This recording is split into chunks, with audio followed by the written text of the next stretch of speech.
فکر دنیا کر کے دیکھا، فکر عقبہ کر کے دیکھ، فکر دنیا کر کے دیکھا، فکر عقبہ کر کے دیکھ، سب کو اپنا کر کے دیکھا، رب کو اپنا کر کے دیکھ۔ قابل احترام معزز سامعین کرام، بزرگوں اور بھائیوں، السلام علیکم ورحمۃ اللہ وبرکاتہ۔ اللہ تبارک و تعالی کا بے انتہا فضل و کرم کہ جس اللہ تبارک و تعالی نے ہم کو اپنے گھر میں آنے کی توفیق نصیب فرمائی، اللہ تبارک و تعالی ہماری اس حاضری کو اپنی بارگاہ میں قبول اور منظور فرمائے اور دنیا میں ہماری ہدایت کا ذریعہ بنائے اور آخرت میں ہماری کامیابی کا ذریعہ بنائے۔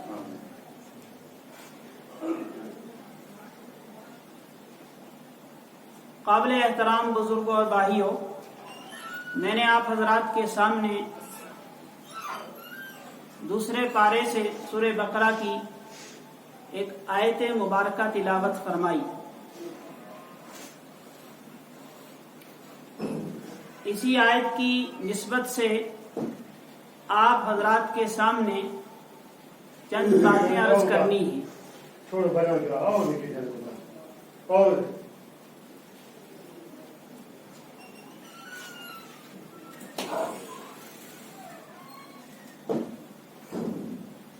آج کے دور کے اندر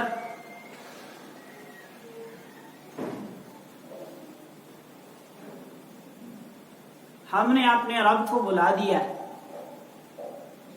اپنے پروردگار کو بلا دیا ہے، اپنے خالق اور مالک کو بلا دیا ہے، یعنی ہم نے اپنے اللہ کو ناراض کیا ہے،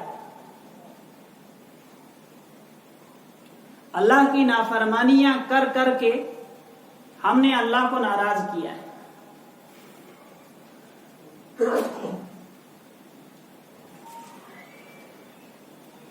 اس لیے جو اللہ سے صلح کر لیتا ہے، جو اللہ سے دوستی کر لیتا ہے،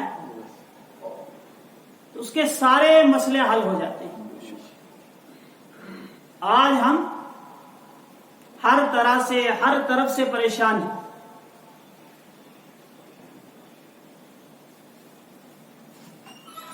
ہر کوئی شخص یہ شکوہ کرتا ہے کہ سکون ہی نہیں ہے، چین ہی نہیں ہے، اطمینان ہی نہیں ہے، پریشانیاں ہی پریشانیاں ہیں۔ اور پچھلے تقریباً 2 سال سے پوری انسانیت پریشان ہے، اور ہر کوئی پریشان ہے۔ ایک وبائی بیماری پوری دنیا کے اندر پھیلی ہوئی ہے، ابھی تک وہ پوری دنیا کے اندر اپنا ڈیرا جمائے ہوئے ہے۔ اس کا اصلی سبب کیا ہے؟ یہ حالات ہم پر کیوں آتے ہیں؟ یہ حالات یہ پیغام دے رہے ہیں کہ تم نے اپنے رب کو ناراض کیا ہے۔ اس لیے رب چاہتا ہے کہ میرے بندو، تم نے مجھے ناراض کیا ہے، لہذا میں تم پر حالات لا رہا ہوں، بس تم میری طرف آ جاؤ، مجھ سے صلح کر لو، میرے قریب آ جاؤ، مجھ سے رجوع کرو، توبہ کرو، اپنے رب کو مناؤ، اللہ کے سامنے گڑ گڑاؤ۔ یہ حالات اس لیے آتے ہیں۔ اور عجیب بات ہے کہ حالات کے آنے سے دنیا کا سارا نظام بدل گیا۔ حالات کے آنے سے دنیا کا سارا نظام بدل گیا۔ ہوائی نظام بدل گیا، فضائی نظام بدل گیا، زمینی نظام بدل گیا، کھانے پینے کا نظام بدل گیا، تجارت کا نظام بدل گیا،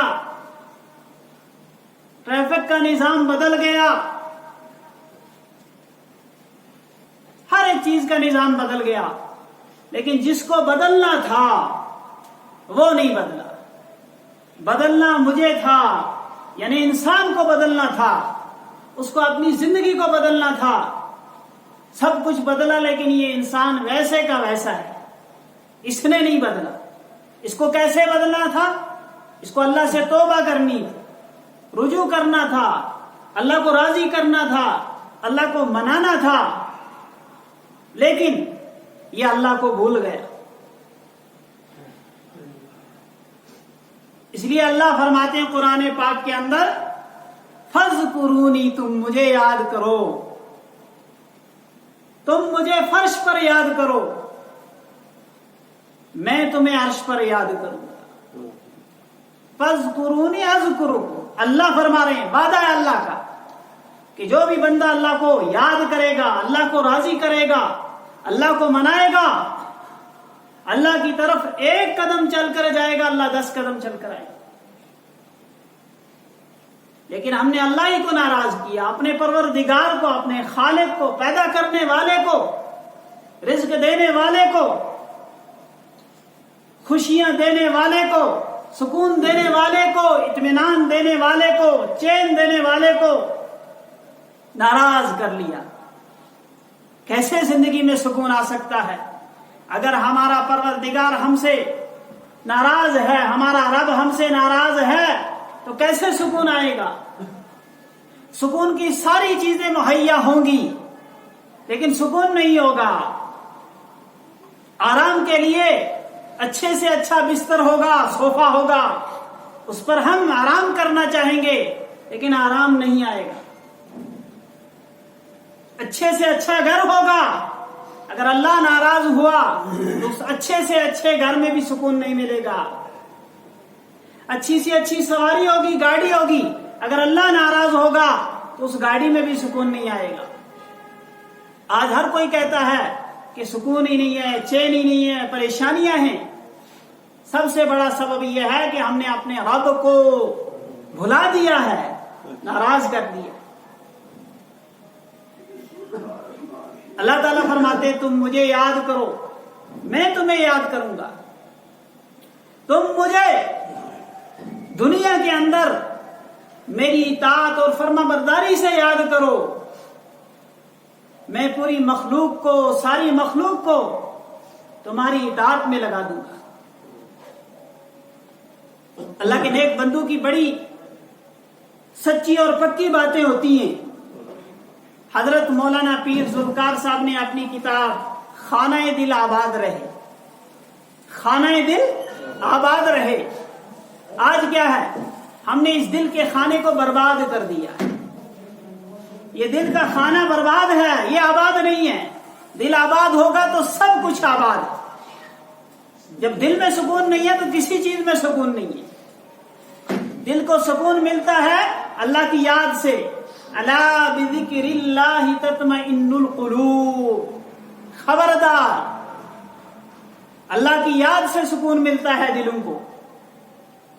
تو انہوں نے 3 باتیں لکھی ہیں اس کتاب میں، شروع میں، پہلے ہی موضوع میں، کہ 3 باتیں لکھی ہیں کہ 3 باتیں سچی اور پکی ہیں۔ جس طرح کسی پتھر پر لکیر لگ جاتی ہے تو وہ لکیر نہیں مٹتی ہے، اسی طرح یہ 3 باتیں بھی بڑی پکی اور سچی ہیں۔ انہوں نے فرمایا کہ جو شخص اللہ سے محبت کرتا ہے تو پوری مخلوق اس سے محبت کرتی ہے۔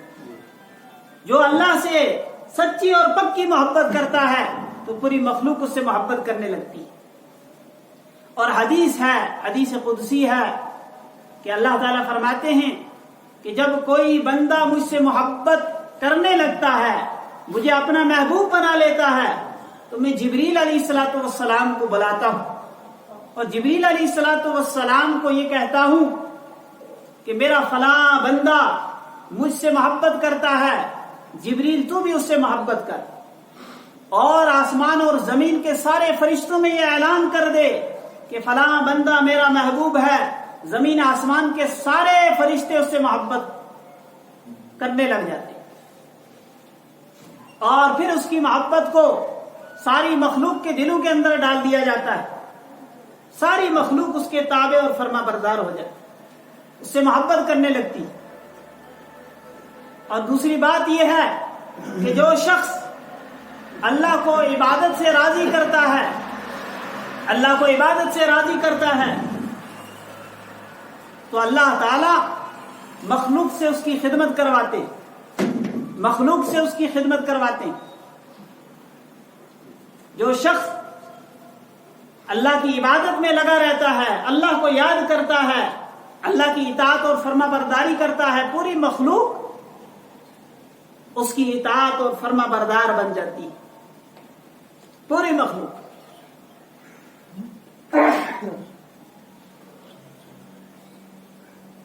اور تیسری بات یہ ہے کہ جو شخص اللہ کا خوف اپنے اندر رکھتا ہے، اللہ سے ڈرتا ہے،